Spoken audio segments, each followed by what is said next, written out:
Sekretaris Jenderal NATO Mark Rutte memperingatkan Rusia bahwa NATO akan mempertahankan setiap jengkal wilayahnya. Peringatan ini disampaikan Rutte setelah jet tempur Rusia dilaporkan memasuki wilayah udara Estonia pekan lalu. Dalam pidato di Brussels, Belgia pada Selasa 23 September 2025, Rutte menegaskan bahwa NATO punya hak mempertahankan diri dan siap melakukan tindakan pencegahan jika diperlukan. Our message to the Russians is clear. We will defend every inch of Allied territory. We will make sure that we can always defend and deter where necessary. We are a defensive alliance, yes, but we are not naive.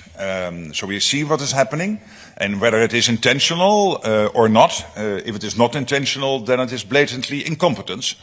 Of course, even if it is incompetence, we still have to defend ourselves.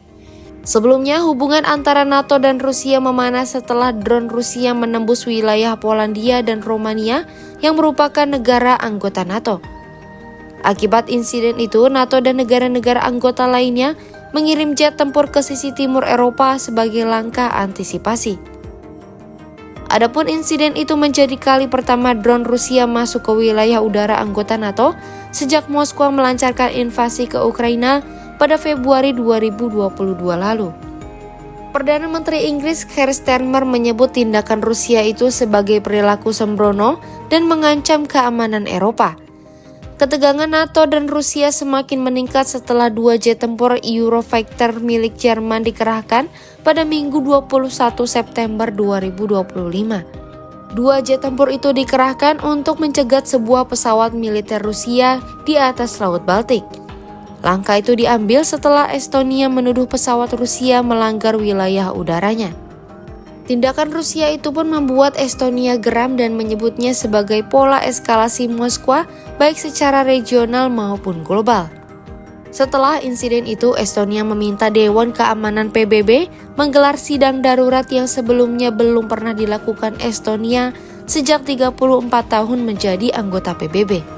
Sementara itu, terkait manuver drone dan pesawat militer Rusia, Mark Rutte menegaskan bahwa NATO akan memberikan respon proporsional berdasarkan situasi di lapangan.